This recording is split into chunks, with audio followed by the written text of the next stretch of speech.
Hello everyone and welcome to our fourth video tutorial on the topic of judicial precedent.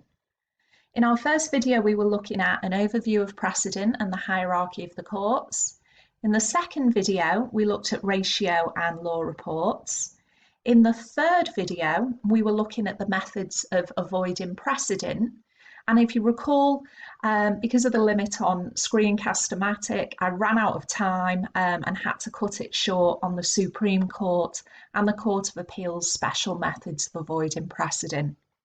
So in this fourth video today, we're going to look closely at the Supreme Court and the Court of Appeal's special methods.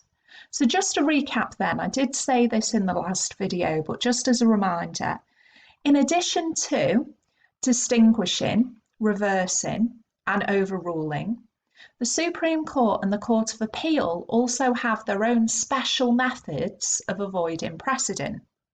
So the Supreme Court has the practice directions 3 and 4, and that used to be called the practice statement. And the Court of Appeal uses some exceptions from a case called Young and Bristol Aeroplane. And we started in the last video looking at the Supreme Court, but I think I will recap that here for the sake of completeness. So on our next slide, if we have a look at the Supreme Court then. So remember that our Supreme Court used to be the House of Lords up until 2009, thanks to the Constitutional Reform Act of 2005. So until 1966, the House of Lords, or the Supreme Court, regarded itself as bound by its own previous decisions unless they were made per incuriam. And that's Latin for by mistake. So what this is meaning here is that in the past, the House of Lords as it was then, or the Supreme Court, regarded itself as bound. So once it had made a decision, it had to stick with it forever and ever and ever, amen, unless it had made it by mistake. And that's a very rare exception that you can show that the judge has made an error on a point of law. So up until 1966, if the top court made a decision, it could never be changed. Now, whilst you want the law to be certain, hopefully you can see that the problem with that is going to be that times change. Law doesn't exist in a social vacuum, and a decision that was made years ago might have been right at the time, but it isn't necessarily right now. So it was realised in 1966 that this rule was too restrictive. And so in 1966, there was a practice statement issued, and this allowed the House of Lords, which is now the Supreme Court, to depart from its previous decisions, quote, and this is from the practice statement, where it appears right to do so.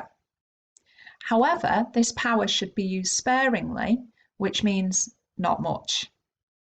So in other words, this practice statement was allowing the top court to essentially overrule its own past decision if it appeared right to do so, i.e. because times have changed, but we don't really want it to do that too often. And of course, we don't want it to do that too often because we do need certainty, we do need consistency in the law. We certainly don't want the top court changing its mind every other day. We need consistency there. So this practice statement can only be used by the Supreme Court. No other court can use it. And the court can only use it where it appears right to do so, and the effect is that it allows the Supreme Court to overrule its own past decisions. And I would stress that point. The Supreme Court can easily overrule the Court of Appeal or overrule the Crown Court because it is higher than them in the hierarchy. It only ever uses the practice statement or the practice directions to overrule itself. So be careful of that. And it's only going to do it on a rare occasion or sparingly. So we're going to have a look at a famous case example of where it was the House of Lords back then chose to use the 1966 practice statement to overrule its own previous decision. So the case that we're looking at here is the British Railway Board and Herrington from 1972. And in this case, a 6-year-old boy wandered away from a playground onto an electrified railway line. And he was severely injured, as you would imagine. And he'd managed to crawl through a fence on the playground. There was a big hole in the fence, and he'd crawled off onto this railway track. Now, in this case, his parents are trying to claim compensation for his injuries from the railway track. And the Railway Board, in this case, BRB, were hopeful that the case of Addy and Dunbrack would be followed. Now you can see here that Addy and Dunbrack is a case from 1929.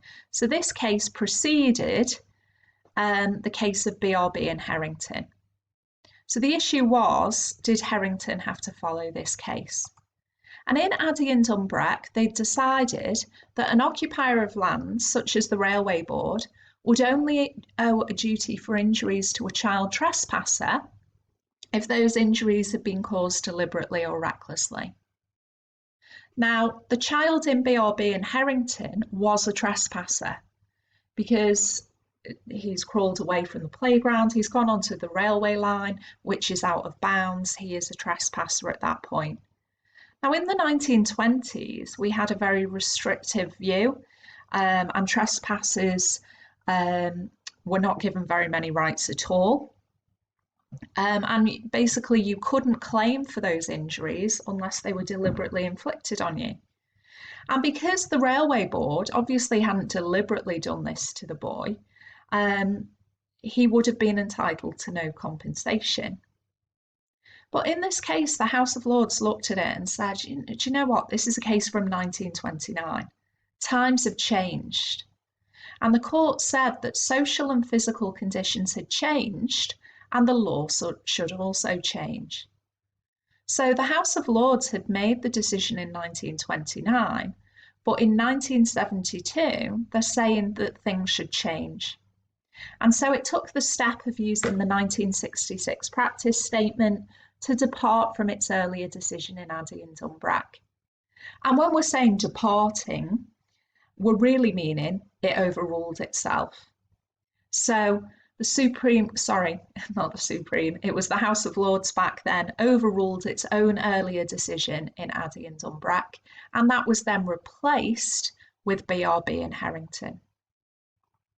And I think students sometimes disagree with the outcome here. I think lots of people think if you're a trespasser, then you should be owed nothing. But that's, it's a bit of an outdated view. And we now owe a duty of common humanity. So even if someone is trespassing, we do owe them a duty of care and we shouldn't be inflicting injuries upon them. So that's the Supreme Court. Let's consider then the Court of Appeal. So the Court of Appeal is another appeal court. And so the general rule is that once it makes the decision, it generally is bound by its own past decision. And that has the benefit of certainty. But just like with the Supreme Court, we want there to be an element of flexibility so that it can avoid its own previous decisions. So here we've got the case of Young and Bristol Aeroplane. And this case is important because it sets out the rules or the situations where the Court of Appeal can depart from its own previous decisions. Now notice, Young and Bristol is only allowing the Court of Appeal to depart from its own previous decisions.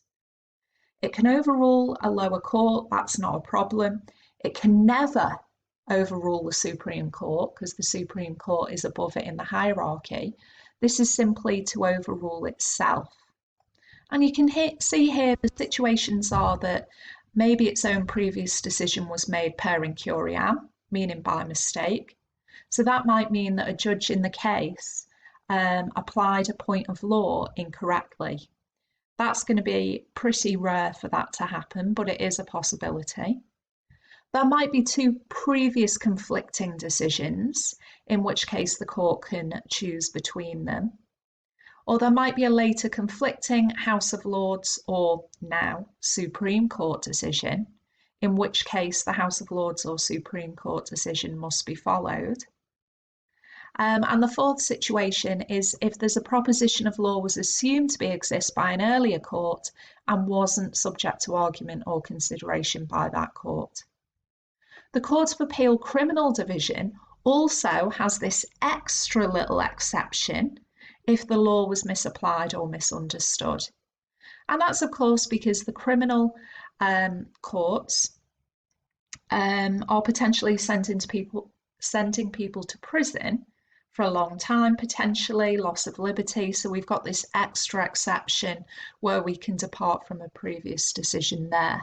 So I just want to come back at this point to this slide here, just to recap what we've been looking at. So we've been looking at the ways of avoiding precedent, and previously we've seen that the three main methods are distinguishing, overruling, and reversing.